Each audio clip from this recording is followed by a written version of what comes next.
Lalu apa dugaan penyebab satu keluarga tewas di dalam rumah hingga penyelidikan ini melibatkan Ditreskrimum Polda Metro Jaya? Kita tanyakan ke kriminolog Universitas Indonesia Adrianus Meliala. Pak Adrianus, apa kabar Pak? Kabar baik, Mas. Eh, Tampaknya pihak kepolisian punya tantangan yang cukup besar untuk mengusut kasus ini. Anda setuju atau punya analisis lain soal ini? Ya enggak lah, kan TKP-nya di situ, lalu korbannya juga sudah meninggal. Artinya tidak banyak hal yang berubah ya, yang merupakan faktor-faktor pengganggu. Jadi lebih kepada bagaimana didalami saja analisisnya untuk kemudian sampai pada kesimpulan. Jadi langkah-langkah yang Anda lihat dari pihak penyidik sendiri untuk mengusut kasus ini sudah tepat atau masih ada hal lain yang tampaknya harus segera dilakukan sampai ketemu puzzle demi puzzle untuk bisa terlihat begitu benang merah dari kasus ini? Saya kira mungkin yang paling menentukan adalah hasil dari otopsi ya. Cuma ya apa yang disebutkan oleh kepolisian bahwa pada lambung para korban tidak ditemukan tidak ditemukan sisa olahan makanan, demikian juga otot-otot mengecil tanda dehidrasi, itu mungkin tidak semua. Ada lagi hal yang juga menentukan, tetapi tidak dikemukakan oleh kepolisian pada saat ini. Nah, mungkin ada satu strategi dari kepolisian, mungkin dalam rangka agar jika memang kematian dari keempatnya itu dilakukan oleh pihak lain, maka pihak lain itu lalu kemudian tidak atau belum curiga terkait dengan hasil otopsi yang tidak diinfokan seluruhnya oleh kepolisian. Begitu. Ada beberapa temuan yang didapatkan polisi, mulai dari bungkus makanan sebelumnya sudah ditemukan juga kapur barus, lalu juga bedak di sana. Dari 3 benda yang ditemukan ini sebetulnya polisi apakah bisa mendapatkan beberapa hal detail sehubungan dengan kasus ini atau mungkin sebetulnya tidak ada sangkut pautnya dengan kasus ini? Analisis Anda? Jadi kalau kita memakai analisis bahwa terjadi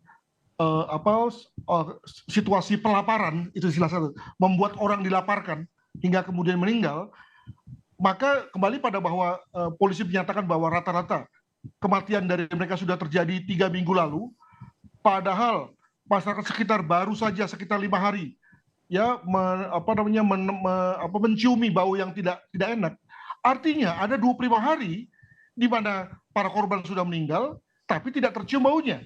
Nah, ada 2 penjelasan dalam hal ini. Pertama, kelihatannya karena semua pintu jendela sudah ditutup sehingga kemudian suhu menjadi kering ya, alhasil kemudian bau terjebak di dalam, terperangkap di dalam rumah, ditambah lagi dengan hal-hal yang tadi dikatakan, itu semua adalah hal-hal yang bisa menekan ya, atau bisa memerangkap bau agar tidak kemana-mana.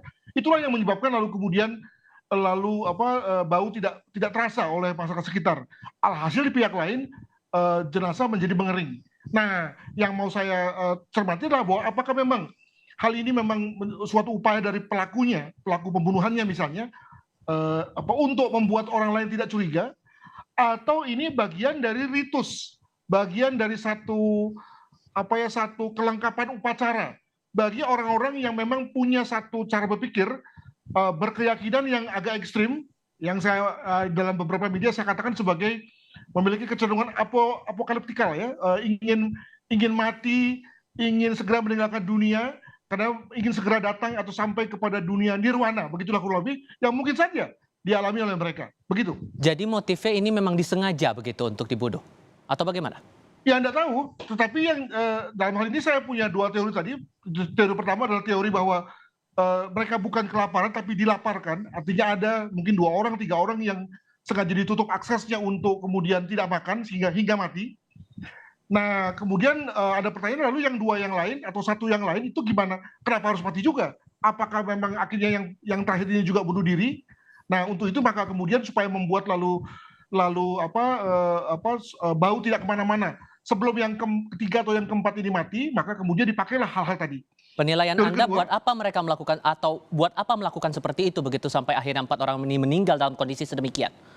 Saya tidak tahu. Nah, makanya lalu kemudian teori kedua menjadi masuk bahwa sebetulnya ada satu keyakinan bersama yang mereka yakini mengenai hidup setelah mati itu. Ya, mungkin sekali misalnya dari keempat orang itu 1-2 diantaranya tidak meyakini maka dipaksa untuk kemudian mati bersama. Ya, jadi kalau kita membayangkan apa hari-hari sebelum kemudian mereka menemui kematian. Sampai kondisinya sekarang dari tim liputan kami juga mendapatkan informasi belum ada tanda-tanda pihak keluarga membawa keempat jenazah ini dari Rumah Sakit Polri. Anda mencermatinya bagaimana soal ini? Nah, itu kan wajar karena belum ada clearance atau izin dari kepolisian, mengingat kepolisian masih membutuhkan jenazah tersebut, ya, in case misalnya harus diadakan otopsi ulang atau misalnya ditemukan preparat, ya, di lokasi yang kemudian lalu mau dicek ini berasal dari tubuh yang mana, maka kemudian polisi belum memutuskan untuk dikremasi. Sebab sekali dikremasi tentu tidak mungkin lagi hal-hal itu dilakukan kan, maka kemudian polisi lebih bagus menunda. Jadi tidak ada kaitannya, kalau Anda melihatnya ini tidak ada kaitannya dengan menjawab motif di balik matinya keempat orang ini di dalam satu rumah ini?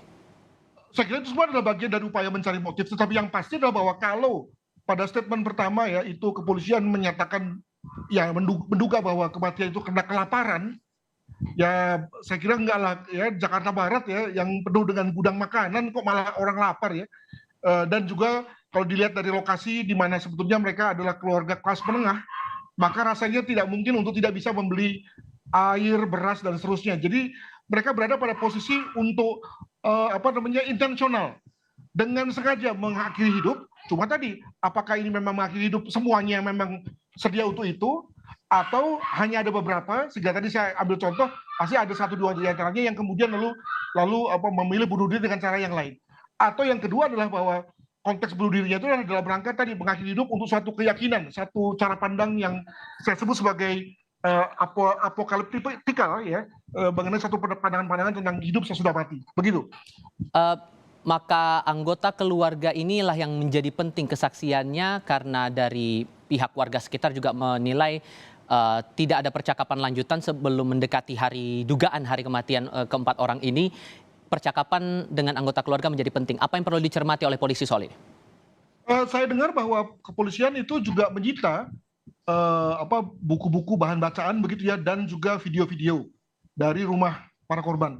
Moga-moga dari bacaan dan video tersebut itu lalu kemudian bisa disimpulkan sesuatu. Sebab misalnya kalau memang mereka benar adalah pengikut satu aliran yang ekstrim, ya, maka tentu akan terefleksi dari jenis bacaannya, ya, jenis video yang kemudian mereka tonton, sehingga mungkin dari situ lalu kemudian inspirasi untuk mengakhiri hidup itu menjadi muncul, ya, dengan cara seperti ini. Atau mungkin juga nanti di sana ada surat-surat yang menyatakan misalnya ajaran dari sang pimpinan mereka untuk agar mereka mati misalnya. Nah, hal itu lalu bisa menjadi satu clue bagi kepolisian untuk mengungkap kasus ini dengan cara melibatkan pihak lain yang lebih banyak. Mungkin begitu. So what's next? Apa yang harus dilakukan penyidik berikutnya agar kita tahu nih penyebab 4 orang satu keluarga ini mati di dalam satu rumah ini? Saya kira kita perlu beberapa clue tambahan, ya. Tadi adakah misalnya polisi sudah mengetahui atau sudah bisa melihat pola dari bacaan-bacaan yang mereka dapatkan, demikian juga video-video yang sudah berhasil disita oleh kepolisian. Yang kedua, kalau tadi bicara mengenai bungkus makanan, jangan lupa di situ pasti ada jejak di situ, ada DNA yang ada di situ, ya.